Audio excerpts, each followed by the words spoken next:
On voit qu'un enfant qui visiblement présente quand même un atypisme scolaire, Andrea, pour le moment on a une suspicion d'atypisme scolaire, on ne pose pas de diagnostic, c'est pas notre job pour l'école de dire il a tel ou tel atypisme scolaire, mais on sent bien qu'il y a un atypisme.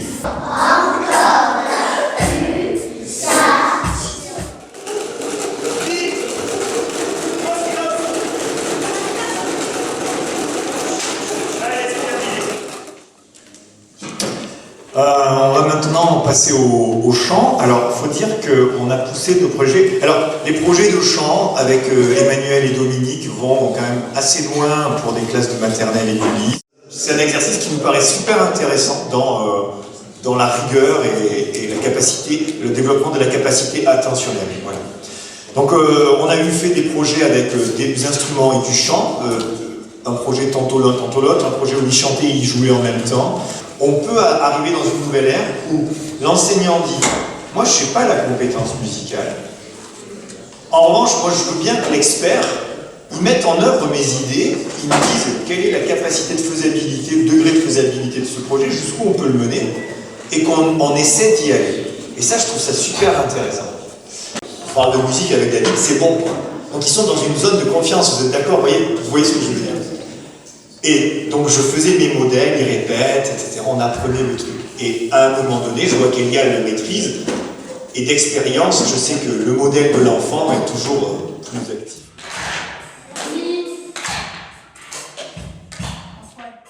1, 2, 3, 4, 5. Donc il y avait un codage d'une suite numérique qui expliquait ce qu'il fallait faire. Je ne voyais plus mes pieds. Je rêvais réalité. C'est un mystère. Tu décides d'une sonorité attribuée à l'action tactile. Tu dis, je veux un son de cloche. Et quand je touche Tatiana, ça fait ding.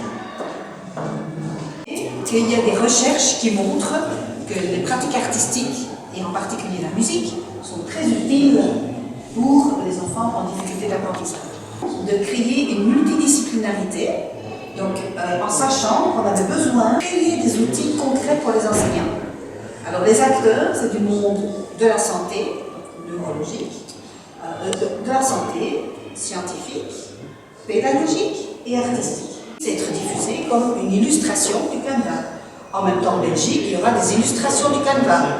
En Espagne, il y aura des illustrations aussi. Vous voyez? Donc c'est vraiment ça c'est l'idée.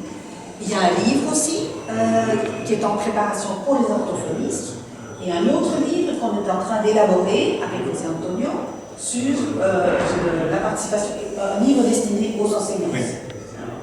Il y a aussi un documentaire en 3 parties. Il y a déjà 2 parties qui sont accessibles, magnifiques. Il y en a une où c'est la parole des enfants. Donc on est allé filmer ce que les enfants pensent des activités musicales à travers le Canva en Espagne, à Nice et en Belgique.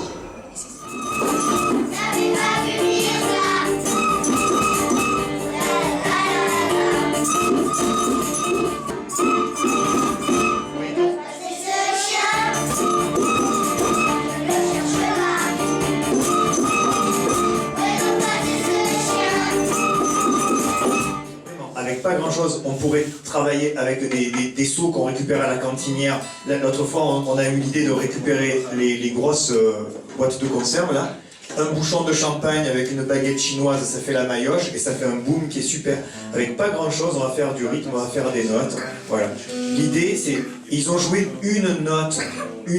Et pourtant, on a tous l'impression qu'ils ont joué du rock, quoi. Quand je fais ça, j'ai fait un assemblage et ça donnait un rythme. Alors que la pulsation, c'est un mouvement répétitif, régulier, basé sur un tempo.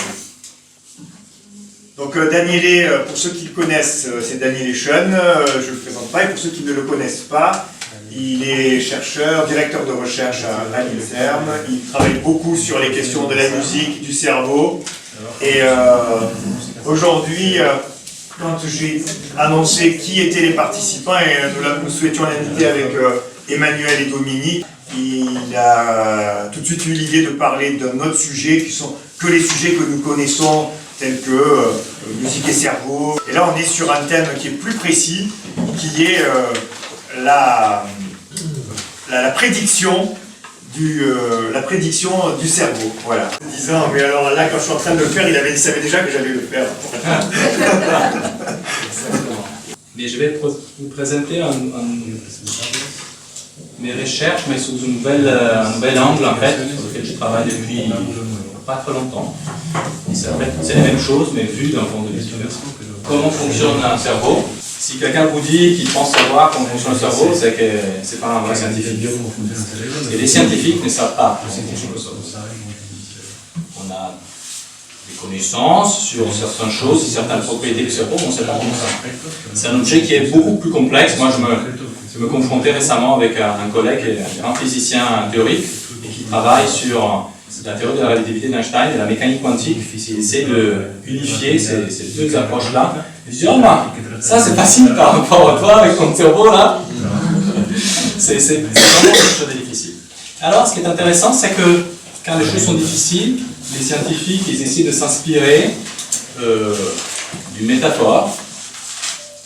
Et donc, pour le cerveau, on a eu différentes métaphores à travers le temps. À l'époque des Grecs, en fait, on pensait que le cerveau fonctionnait comme un système hydraulique. Ça, c'était une machine de guerre qui était utilisée par les Grecs. Mais on a utilisé le télégraphe comme une métaphore pour le fonctionnement du cerveau. Bien sûr, le cerveau, de nos jours, quelqu'un vous dit « Ah, le cerveau, il fonctionne comme un télégraphe ». Sois pas ridicule. Voyons. Et bien, de nos jours, en fait, on dit que le cerveau fonctionne comme un ordinateur. Ça vous choque moins. Si je vous disais comment fonctionne le cerveau, ça fonctionne à peu près, tu vois, comme un ordinateur. Tu sais, l'ordinateur, il y a la mémoire, il y a un processeur, il y a un contrôleur du système, voilà, il y a des entrées, il y a des sorties. Et donc, ça fonctionne un peu comme l'ordinateur. Pour faire un dessin. Un commentaire des éléments. Allez.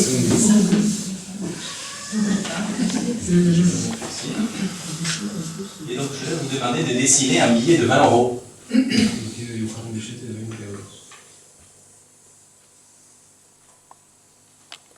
Là, c'est ça? Oui, c'est pas mal. En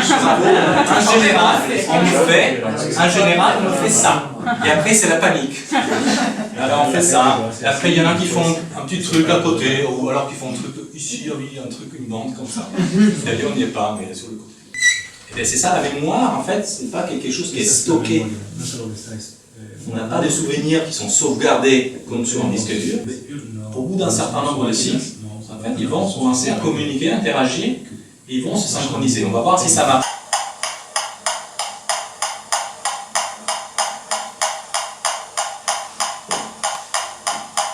Donc ça va, d'une certaine manière, c'est comme ça que ça marche. Et donc, comme il va tirer, il va répondre d'une manière assez régulière, comme ça, un neurone. Mais de l'autre côté, il y aura d'autres neurones qui vont aussi se synchroniser avec lui de la même manière. Et donc ça, c'est le son. Ça ressemble à ça, le signal. Voilà, ça, les ondes qui vont être propagées à votre cochlée. Quand vous entendez ce son là, c'est zoomé. Ça, c'est le temps. Okay. C'est l'amplitude. Le signal, c'est votre temps. Ce qui se répète, c'est le ah. C'est ce qu'on appelle la fréquence fondamentale. Okay. Et en fait, vous voyez qu'on retrouve, si on va enregistrer le signal neuronal, on va retrouver un signal qui ressemble beaucoup à ce signal-là. Alors ça, c'est pour traiter une information qui est quand même relativement simple. Je veux dire, c'est pas très compliqué. C'est un son. Au niveau, si on regarde l'activité complexe du cerveau, les choses sont plus compliquées. Et le signal, souvent, qu'on va enregistrer au niveau de l'activité cérébrale, est un signal combiné des oscillations qui sont rapides ou des oscillations qui sont plus lentes. C'est pas important de comprendre tout dans le détail. Et en fait, c'est un tout petit peu comme dans le cerveau, il y avait plein de différents types de métronomes. Et il y a des métronomes qui oscillent lentement. Je commence une phrase, je finis la phrase, je commence la phrase. Un métronome qui, lui, va plutôt osciller avec les mots. C'est comme ça.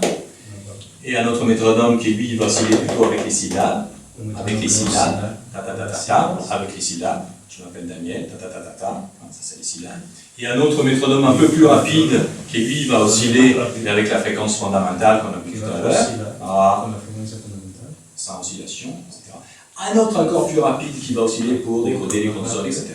Donc il y a plein de métronomes, et chacune des régions dans le cerveau, elle va avoir un rôle différent pour coder des parties différentes de l'information, et ces différents métronomes qui oscillent à des fréquences différentes, qui vont devoir interagir entre eux. Donc ça devient un système qui est compliqué, parce qu'ils ont des fréquences différentes, donc on est sur un système qui est complexe. Pourquoi maintenant on entend une voix et on entend deux mots? Parce que vous avez un tête. Que sur la partie écrite. Oui, mais c'est pas grave. Mais vous l'entendez sur la partie qui est écrite, vous l'entendez. On est bien d'accord, vous l'entendez. Mais nos perceptions, du coup, c'est plus juste ce qu'on voit, ce qu'on entend, mais c'est ce qu'on anticipe. Mais la réalité peut changer. C'est une bonne nouvelle. C'est une bonne nouvelle parce que ça veut dire que l'éducation a changé notre façon de voir le monde. Parce que l'éducation, c'est ça. L'éducation, c'est le fil. Bonne ou mauvaise? Et pour ça qu'il faut la bonne. C'est pour ça qu'il faut la bonne éducation. Donc c'est pas rien. Une grenouille bleue qui touche, un nénuphar bleu qui touche une grenouille sur la main. C'est repéré, très bien. Est-ce qu'on peut avoir maintenant avec un nénuphar blanc? Oui, et je touche quoi? Une grenouille, quelqu'un qui est grenouille. La grenouille de la même marque. c'est moi la grenouille. Ah bon. J'ai la version discriminante. Ah, c'est très bien, voilà, parfait. C'est-à-dire Alors maintenant, est-ce que vous avez repéré dans quelle marque vous êtes? Deux, bleu, blanc, bleu, bleu, blanc, bleu, blanc, bleu, bleu, blanc, bleu, blanc, bleu, bleu, blanc.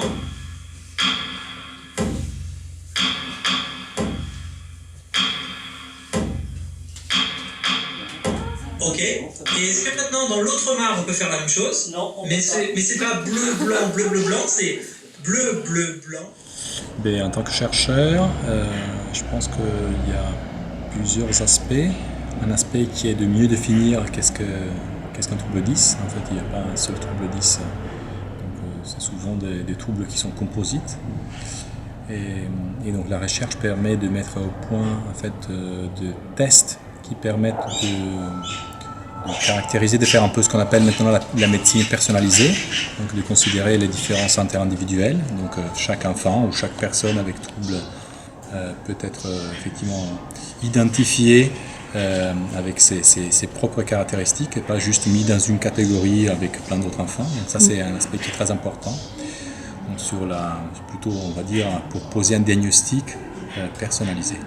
Et le deuxième aspect c'est sur la compréhension de mécanismes neuronaux qui sont déficitaires, car il s'avère que la plupart du temps il s'agit de troubles neurologiques qu'on ne connaît pas très bien pour l'instant encore, donc on ne sait pas exactement comment ça marche. Donc il y a encore beaucoup de recherches à faire pour comprendre pourquoi le cerveau ne fait pas ce qu'il est censé faire, comme pourquoi le cerveau d'un enfant avec trouble 10 ne fonctionne pas comme celui des autres enfants. Et ceci est un lien étroit avec le troisième point qui est important, qui est du coup le lien avec la mise en place des interventions de type orthophonique ou thérapeutique diverses et variées. Par exemple, nous travaillons un peu avec la musique. Parce qu'à partir du moment où on comprend quel est le type de dysfonctionnement, on peut vraisemblablement intervenir, pas juste sur le déficit, qui est in fine, en fait, le déficit, c'est juste la manifestation finale d'un trouble neurologique.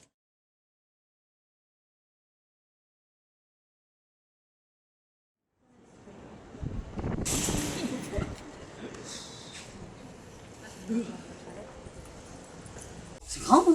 Et ce sont tous des enfants qui ont des troubles 10 relativement sévères. Hein. On appelle ça multi-10, nous. On appelle multi-10.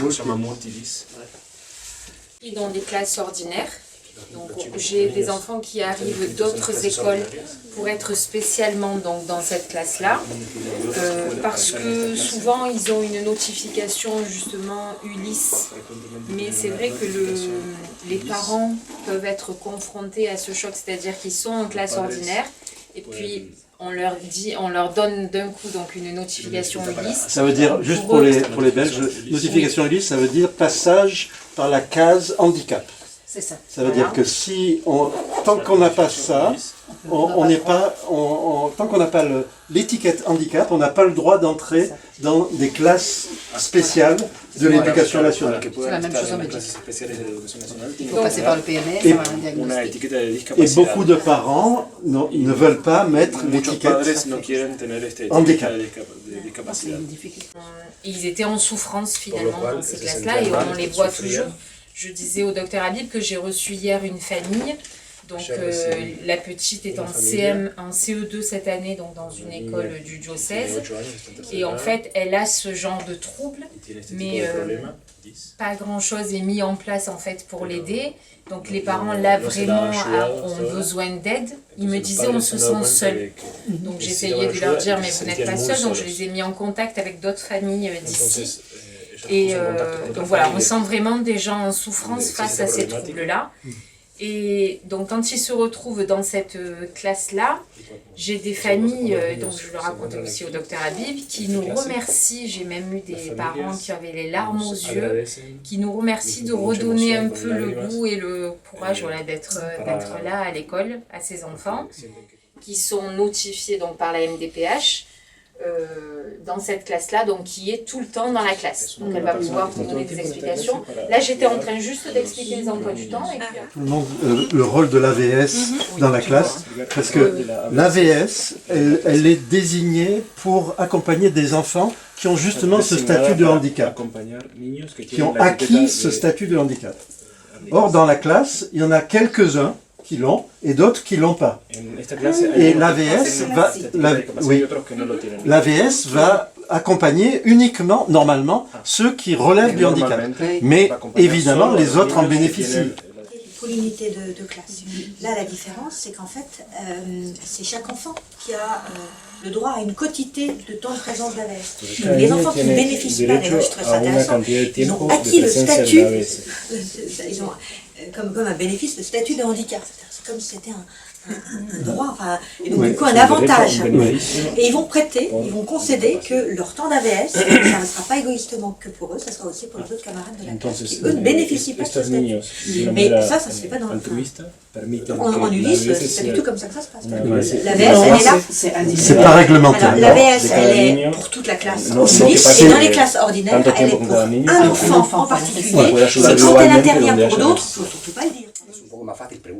Non seulement, il demande si non seulement il y a la souffrance d'être 10, mais en plus de devoir apprendre une langue, c'est le cumul qui est encore plus difficile qu'une autre. Et c'est encore plus difficile en anglais. J'ai été en néerlandais chez nous aussi. Mais apparemment, la prévalence des troubles 10 est quand même légèrement supérieure dans les pays dont l'orthographe est opaque. C'est vrai? Oui. Opaque, ça veut dire qu'il n'y a pas une bonne correspondance entre les graphèmes. Non, apparemment, hay una mayor incidencia de los problemas 10 en los países. Différence de niveau, hein, les CE2, CM1 grosso modo, et les CM1, CM2 qui sont sur le point de basculer en 6e. Hein. Donc, qu'est-ce qui se passe de temps en temps? Régulièrement, on découpe la classe et on se fait vraiment 2 groupes de travail avec des plans de travail selon... Donc, on fait que des maths et du français ici. Hein, ça a été dit. Okay. Et donc, ce qui nous permet de lancer des activités pour les petits qui ont déjà terminé un travail ou qui sont un petit peu dissipés, qui ont besoin de sortir, bien sûr, quelquefois de la classe, et on les met ici en activité avec toutes sortes, on trouve sur internet maintenant toutes sortes de petits logiciels dédiés à la dyslexie ou la dyscalculie. Donc voilà, j'envoie un petit programme et ils sont contents aussi. Hein. C'est moderne, ça leur plaît, c'est interactif. Ça c'est pour ce coin-là, et ce coin-là nous sert aussi donc à sortir aussi des enfants de temps en temps qui sont trop dissipés, hein, parce que ça fait partie du lot aussi de ces petits qui peuvent saturer lors d'une séance. Donc on les sort un petit peu, on vient ici avec eux, décompresser ou faire autre chose, ou un temps calme. L'effet dont on a parlé, l'effet positif sur les enfants, est en grande partie lié à son intervention. On en a des retours, Marie-Pierre, on a des retours dans les différentes interrogatoires qu'on a fait aux enfants et les questionnaires qu'on leur a fait. La partie musique est très importante pour eux et les familles répercutent ça de façon très claire. Inscrit dans cette classe de venir voir une séance et donc là les parents ont dit c'est exactement ce qu'il lui faut, donc ils ont été émerveillés par ce qu'ils ont vu dans la salle. L'intervention et votre arrivée ici. Donc je vais reprendre un peu ce que tu disais. Donc ça fait 3 ans que je travaille avec eux. Cette année c'est un peu différent parce qu'il y a eu des nouveaux arrivants qui ont un niveau qui sont complètement débutants dans les pratiques qu'on fait. Et effectivement on est quand même un groupe. On est quand même combien ils sont? 10. Ils sont 10 plus. Cette année c'était un petit peu plus difficile. On a organisé ça différemment. J'ai fait 2 groupes différents, un groupe avancé et un groupe débutant pour les pratiques. Vraiment pour les pratiques, parce qu'on n'arrivait pas à travailler ensemble et il y en a qui se sentaient... Le but c'est quand même de les motiver, de les faire faire. Et quand ils font, vous le savez, en pédagogie et donc tout ce qui est dans les apprentissages, qui est certainement cognitif, quand on fait, on est satisfait, on est motivé et du coup on apprend mieux. En fait, c'est la motivation et la satisfaction qui font qu'on apprend mieux. Donc moi c'est là-dessus que je base.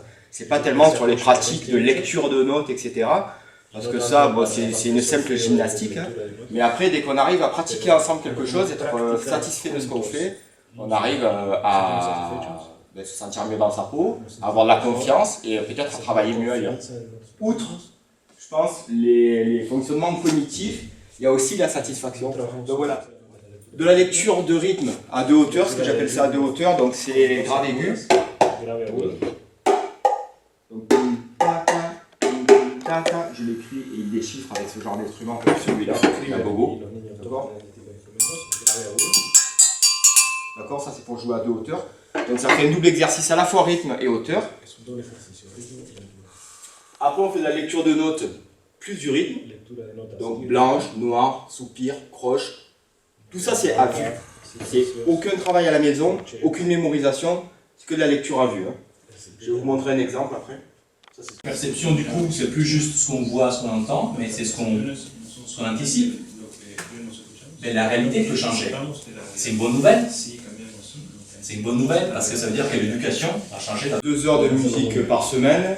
En 2e année, ils savent lire les noirs, les blanches, les croches, demi-soupirs croches, les doubles croches. Donc voilà, triolet de noir, triolet pardon, croche. Et après on commence à faire des figures rythmiques plus complexes, quart de soupir, double croche. Alors, y a partir de ahí ya voy incorporando cada vez figuras más complicadas hasta sexto. Donc après l'apprentissage de la noire, la blanche, la croche, elle commence à introduire des figures plus compliquées. Mais toujours comme toi tu fais. Hein. Dom, tam, dom. Chouette. Puis on fait ça.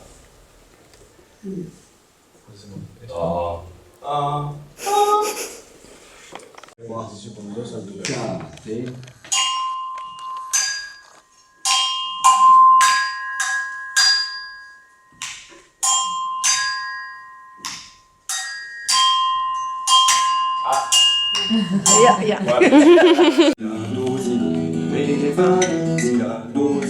Je les ai dans la tête. Je les ai partition, pas besoin. Il a fait le rythme avec les pieds. Donc ça c'est pas mal, je vais les garder.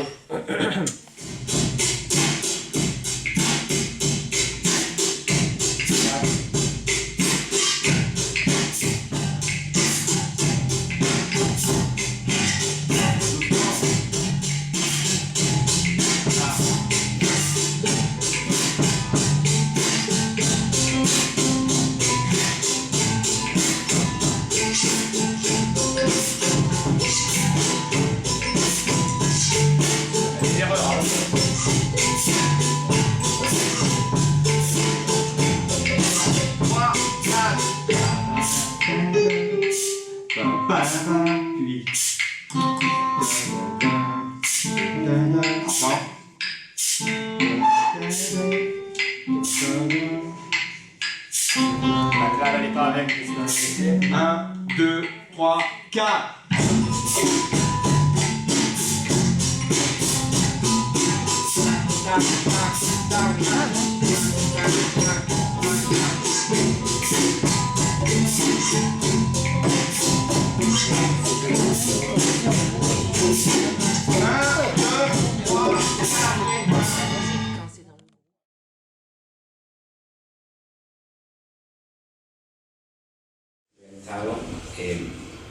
L'année anterior y... Un des buts les plus importants de ce projet Erasmus, c'est la publication d'un livre, ce qu'on a dit et redit dans toutes les réunions précédentes. Después de muchas discusiones, si recordáis, en la reunión de Bruselas y también en Marsella el año pasado, llegamos a definir algunos elementos muy importantes del libro, como eran el título, la distribución de capítulos y los autores y las autoras. Lors des séances de travail à Bruxelles et à Marseille l'année dernière, nous avons pu définir le titre, le nombre des chapitres et le último, los autores. Et les auteurs. Con la editorial de la Universidad de Potsdam en Alemania, cosa que también definimos en su día. A explicar por qué es importante la música en la escuela. En introduction, nous allons expliquer pourquoi la musique à l'école est très importante. Desde un punto de vista neurológico, y aquí tenemos el capítulo del libro que es escrito por Michel. Vale. Y estos dos capítulos también faltan todavía. Il manque le chapitre numéro 8 et l'annexe numéro 1. El anexo que sería el portfolio, ¿no? Que es una de las herramientas importantes. Claro. Un certain nombre d'élèves, pas la totalité des enfants du dispositif, et qui au démarrage était à cheval entre un projet qui était celui d'Erasmus, mais également un projet universitaire qui concernait un dispositif expérimental d'accueil d'enfants 10 et pas simplement un dispositif ludique. Donc je vais reprendre assez succinctement les résultats obtenus. Pourquoi tu ne reprends pas le travail qui a été fait pour aujourd'hui? Tu veux directement? Mais oui, parce que tout ça on l'a déjà vu, tu vois. Alors, moi ce que je trouvais dommage, c'est quand même qu'on n'a pas vu les résultats pour la classe, classe ordinaire 10+, et je pense qu'il y a des choses qui sont importantes par rapport au 10+. Après, voilà, donc je ne vais pas détailler ce qui est important, c'est de savoir que c'est à la fois une évaluation quantitative, qualitative, diachronique, puisqu'il y a le T1, T2 pour certaines évaluations, mais également comparative, c'est-à-dire qu'il y a des écoles pour lesquelles il n'y a strictement rien eu, et notamment les écoles qui ont permis la création de l'outil, mais aussi des écoles, des élèves qui n'ont pas participé aux ateliers de musique et qui ne sont pas dans la classe 10+, qui ont pu bénéficier à la fois de la politique inclusive de l'école, mais en revanche pas de la pratique musicale des élèves dans la première année, et qui ont été évalués avec le LVS en T1 et en T2. Donc il y a une comparaison des élèves du 10+, qui eux ont bénéficié de musique, avec des élèves de classe ordinaire, des classes qui incluaient les enfants, mais qui ont bénéficié d'un dispositif. Belgique, c'est quoi? Ça n'est pas que la musique. C'est-à-dire que c'est ni la musique qui a un biais, ni les autres aménagements qui en sont un. C'est un tout, c'est un dispositif dans lequel la musique trouve sa place. Mais chez qui? Alors, c'est une comparaison... de la classe qu'on a vu ce matin, on a les deux. 10+. Oui, on a les deux. C'est-à-dire qu'on a T1, T2, on a l'évolution. C'est-à-dire qu'en fait, pour les classes ordinaires, ça ne bouge pas, en bleu. Ça bouge quasiment pas. C'est du même établissement, les classes ordinaires. On a une petite baisse, mais qui n'est même pas significative, 70, 52, c'est ridicule. Par contre, on a une grosse baisse sur la classe 10. Voilà. Et en fait, donc là, on vous illustre ce qui s'est passé pendant l'année 2017-2018 dans la classe 10+, que vous avez vu ce matin. En fait, là, je n'ai ressorti que les hypothèses probantes. Pour d'autres, il y a pour tous une différence, mais parfois elle n'est pas au niveau scientifique. Ah oui, du coup ça c'est pas l'anxiété, c'est le sport en général. Non, c'est une des échelles. En fait, c'est sur l'échelle émotionnelle. D'accord. Une des sous-échelles de... C'est métacognitif, c'est vraiment l'angoisse de performance, c'est par rapport au travail. C'est les questions qui ont trait à de l'angoisse de performance. Et notamment pour pour le livre, c'est tout ce qui va se jouer au niveau des compétences sociales, de l'unité de groupe, de conditions. Voilà. Donc tout ça, en fait, après, on peut. Moi, j'en suis pas à la rédaction, hein, j'en suis vraiment au stade de la thématique, parce qu'en fait, au niveau des statistiques, il fallait vraiment avoir.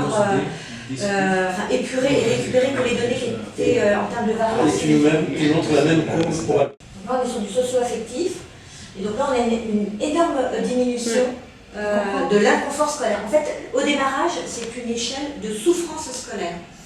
On lui a changé de nom parce qu'elle était inquiétante. Donc on a appelé ça une échelle de mesure du vécu scolaire. Mais ce que ça mesure, c'est pas la bientraitance, ça mesure la maltraitance. Qui fait que quand ça diminue, c'est que ça va mieux. Il y a moins de maltraitance, moins de souffrance. Sur la sphère globale, c'était probant, mais quand on va à l'intérieur de la sphère globale, on a des sous-sphères, notamment actifs, passifs, le rapport à l'enseignant, le rapport aux autres enfants. Et en fait, c'est dans les sous-sphères qu'il y avait des écarts les plus impressionnants. Mais ça a plus bougé. Pour le reste, ça bouge quasiment pas. Avant, après, et probablement, et en prenant uniquement le groupe bleu. À mon avis, il doit être significatif. Alors, merci. De la cour, j'étais bien embêtée parce qu'en fait, on avait l'augmentation de l'agitation. Et donc, ça laissait entendre que c'était plutôt négatif. Mais en fait, les enfants avaient au contraire s'autorisaient davantage de mouvement. Et il était davantage autorisé pour eux qu'ils soient en mouvement. Et donc, du coup, ce qu'on pouvait penser être un élément négatif ne l'était pas. En fait, c'est l'échelle elle-même, dans la façon dont elle était formulée et avec, on va dire, le jugement d'adultes derrière les items, qui laisse entendre qu'un enfant en fait doit être sage, doit ne pas bouger, et que s'il est agité, c'est forcément qu'il n'est pas bien. En fait, pas du tout, ce sont des enfants qui ont des tendances hyperactives. En fait, c'est juste qu'ils peuvent s'autoriser davantage. Ils ont une meilleure connaissance et de leurs limites en termes de difficultés, mais aussi de leurs besoins.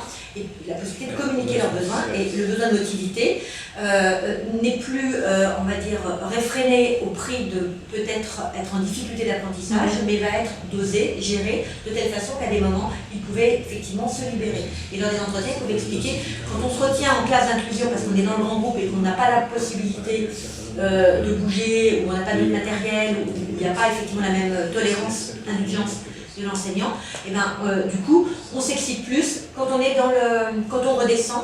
La notion c'est de régression, de pouvoir redescendre dans un espace dans lequel c'est autorisé. Ça prouve d'ailleurs la stabilité de l'outil. C'est une sorte de validation de l'outil, je vois ça. Que ça soit aussi. Alors le rouge, c'est quoi? Le confort global en retraite, c'est le confort global en fait. Les rouges, c'est qui? Alors c'est l'étalonnage, ça c'est en France, et ça c'est Burdett. Et c'est l'évolution, voilà, en T0 et en T1.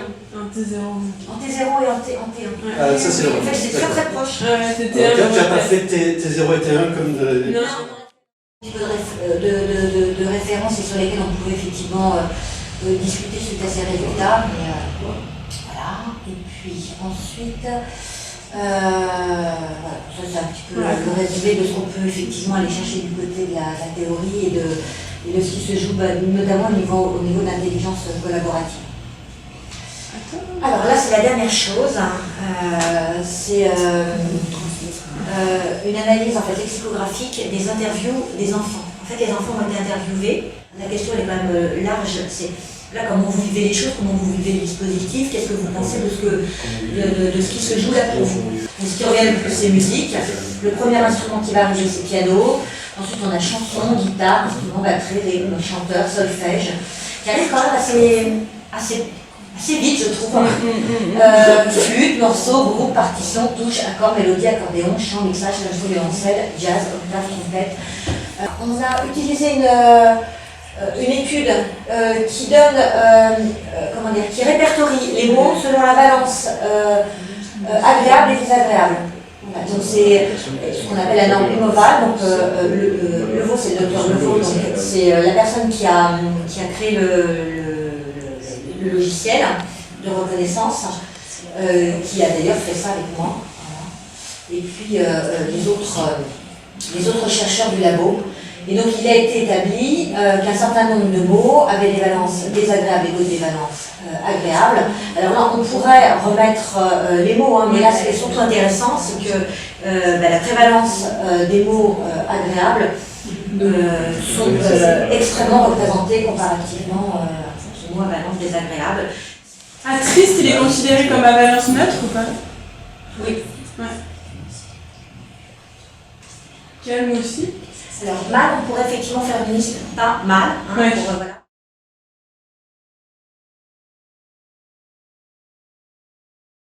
C'est ça, c'est-à-dire qu'on accueille des jeunes de 3 à 20 ans qui sont atteints de déficience intellectuelle avec ou sans autisme. Et moi j'ai été formée à Mélodis.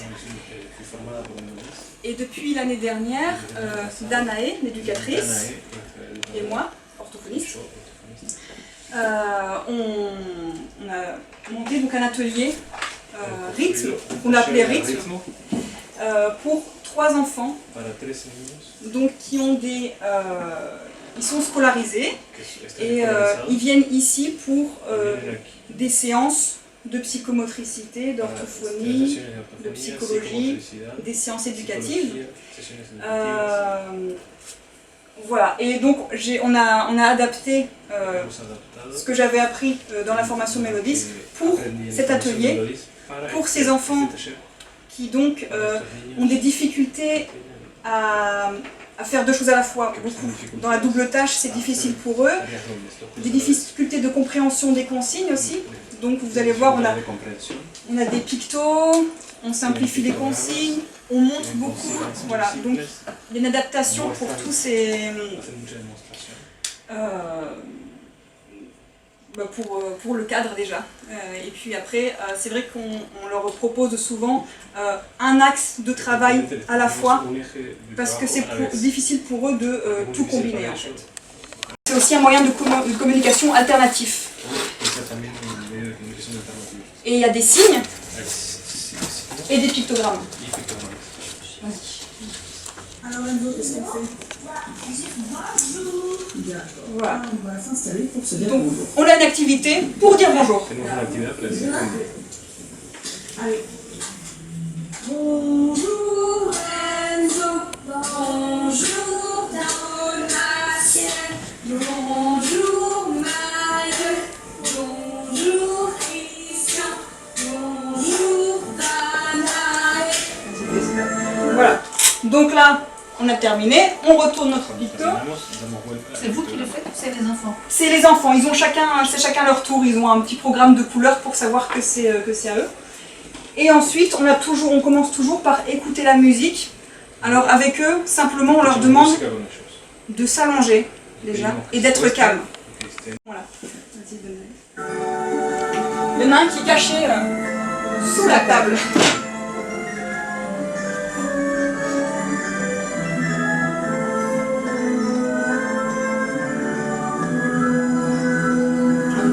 Pour eux, c'est difficile, ils ont un tonus important.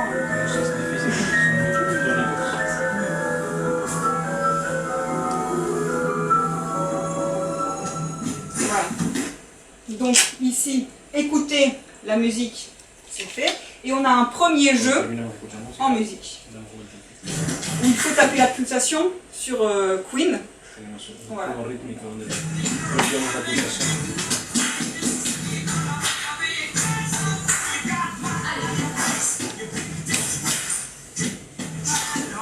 au niveau des coordinations, c'est très difficile.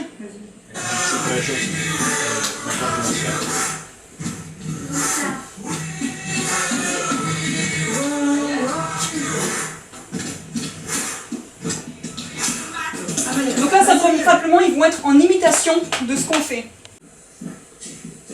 Qu'est-ce qu'on fait?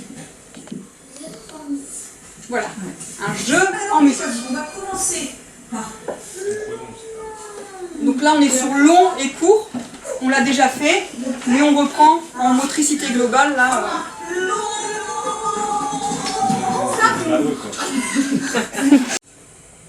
Ra, ra, il doit trouver la carte qui correspond au rythme. Oui, tu peux le faire devant toi, regarde. Avant qu'ils comprennent ce qu'on attend d'eux, ça demande aussi un travail. Alors ça va faire.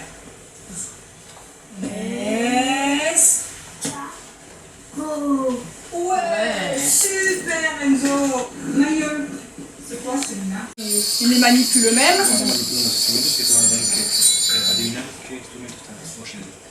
Ensuite, il y en a 2 qui choisissent, on aura 3 instruments. Et il y en a un autre enfant qui est plus loin, qui doit écouter et choisir parmi les photos ce qu'il entend.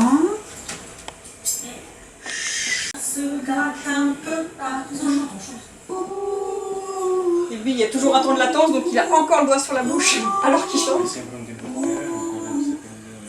se gratte les oreilles, ça se gratte les oreilles. Un papou qui a des poux, ça se gratte, ça se gratte.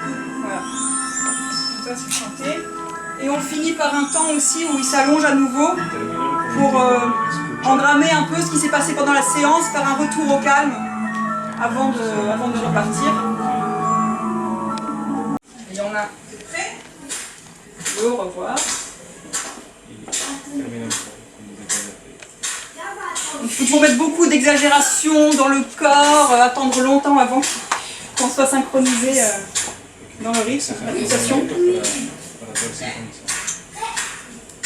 Au revoir Mailleux, au revoir Donatien, au revoir Christian, au revoir Bernard, au revoir Danae.